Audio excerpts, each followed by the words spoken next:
माधवी काय सुरू घेऊन कुठे चाललीस तू? हो या गायत्रीचं काय डोकं बिकं फिरलंय का हो? रावदादांशी बोलण्यापासून तिला थांबवायला पाहिजे.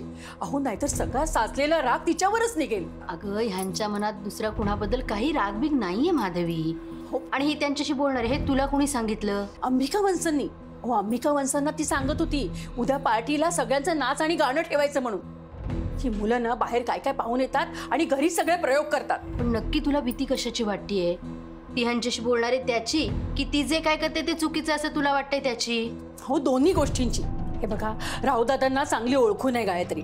आता त्यांनी जर का पार्टीला परवानगी दिली आहे म्हणून काय ते सगळं सहन करतील असं नाही ना.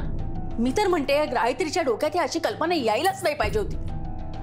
नाही नाही रावदादांकडे ती पोचायच्या अगोदरच मी तिला गाठते. माधवी अगं असं काहीही होणार नाहीये. आणि इतके वर्षात गायत्री स्वतःच्या मनातलं पहिल्यांदा काहीतरी यांच्याशी बोलायची हिम्मत करतेय.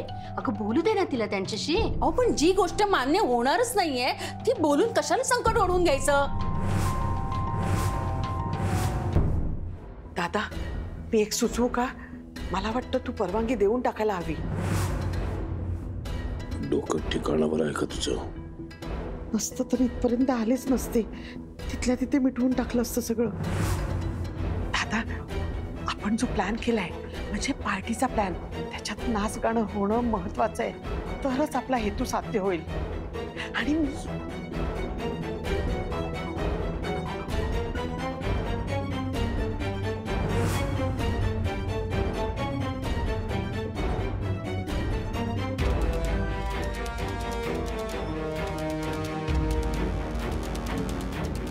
घरच्यांच्या आनंदासाठी ज्या गोष्टीचा सगळ्यात जास्त तुला त्रास होतोय ते करायला तू परमिशन देणार आहेस. या गोष्टीचा गवगवा मी करेन ना. तू काळजी करू नकोस. आणि तू असं केल्याने त्यांचा आपल्यावरचा विश्वास अजून भक्कम होईल. दादा हा जो प्लॅन आहे तो सक्सेसफुल होण्यासाठी आपल्याला एवढं करावं लागेल. आणि हे बघ तुझ्याकडे परवानगी मागायला जो कोणी येईल ना त्याला तू परवानगी दे.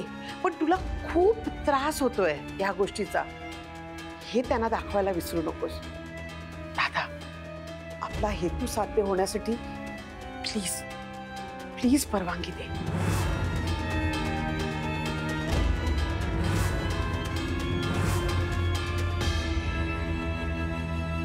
माधवी अगं घरातलं वातावरण माणसाचे स्वभाव पूर्वीसारखे नाही राहिलेले आता. प्रत्येकाला स्वतःचं अस्तित्व आहे, स्वतःचं मत मांडण्याचा अधिकार आहे. आणि तुमच्याच रावदाने कळत नकळत ते सगळं मान्य केलेलं आहे. आणि उद्या गायत्रीच्या म्हणण्याला त्यांनी मान्यता दिली ना तर शिक्कामोर्तब होईल त्याच्यावरती. बोलू दे तिला त्यांच्याशी. हो पण ते तिला काही बोलले तर? नाही बोलणार. आणि काही बोलले ना तर मी सांगेन की मी बोलायला सांगितलं होतं म्हणून. सगळ्या गोष्टी मी माझ्यावर घेईन मग तर झालं. हो पण आणि मुळात माधवी तिला ओरडलं रागवलं की काय होतं हे माहिती त्यांना. त्यांना पण काळजी आहे तिची. आणि ती आत्ता बोलली ना ती तिचीच हिंमत वाढेल, तिचाच आत्मविश्वास वाढेल. ती जर त्यांच्याशी बोलली ना सगळ्यांच्या देखत तर तिच्या मनातली भीती कमी होईल, बळ वाढेल तिचं. बोलू दे तिला. हो पण वहिनी माधवी तिला खरंच बोलू दे. कारण हे तिच्यासाठी आणि घरातल्या प्रत्येक स्त्रीसाठी खूप महत्वाचं आहे. ताई बोलू दे.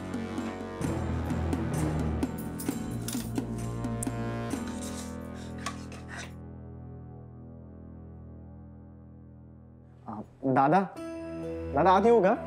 ये.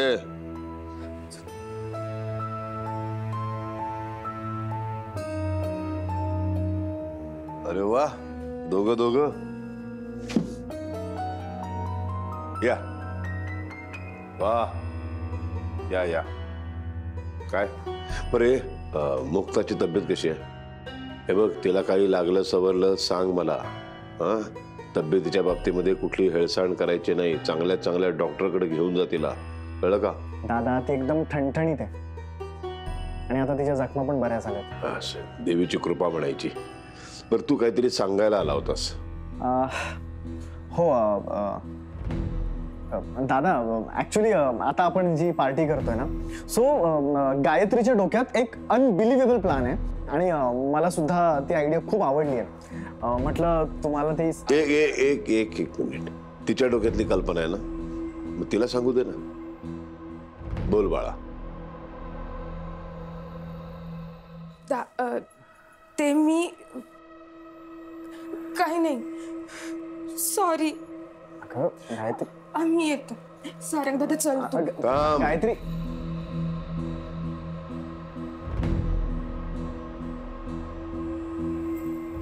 कशाला घाबरलीस? घाबरायचं काही कारण नाही. मी आता पूर्णपणे बदललोय की नाही, मग तूही बदलायला हवंस. जे काही मनामध्ये आहे ते स्पष्टपणे बोल, नको घाबरूस. मला सांग, फार फार तर काय होईल मी नाही म्हणेन, पण मी चिडणार नाही, मी रागावणार नाही.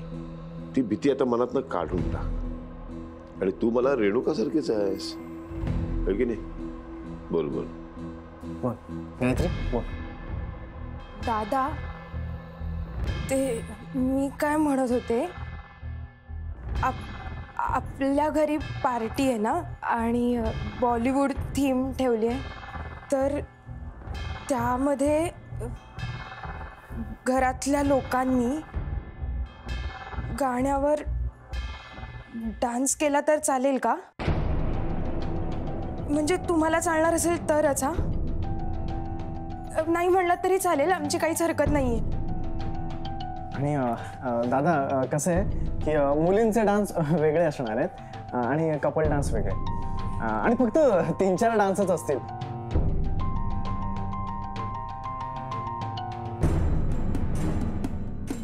म्हणजे तुम्हाला असं म्हणायचंय की सिनेमातल्या गाण्यांवरती नाच करणार, हो.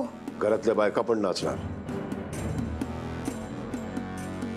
तुम्हाला माहिती आहे ना, मला हे नाच गाणं आवडत नाही. मुक्ताला मी स्वीकारलं कारण तिची पात्रता आहे या घरची सून होण्याची. याचा अर्थ असा नाही की तुम्ही काय वाटेल ते कराल आणि मी ते स्वीकारेन. तुमचा नकार असेल तर आमची काहीच हरकत नाहीये.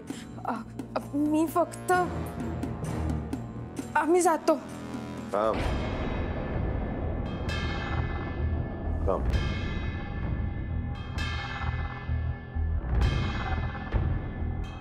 आयुष्यात पहिल्यांदा गायत्रीने माझ्याकडे काहीतरी मागितलं आणि मी जर ते देऊ शकलो नाही तर आयुष्यभर ही मला खंत वाटत राहील.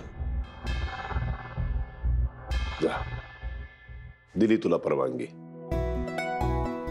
फक्त जे काही नृत्य बसवायचे ते उत्तम बसवा. आणखी नाही, घरातल्या बायकांना माझा निरोप द्या. आपापली वजनं सांभाळून काय ते नृत्य करा. दादा, अरे तुम्ही खुश तर मी खुश. येतो दादा.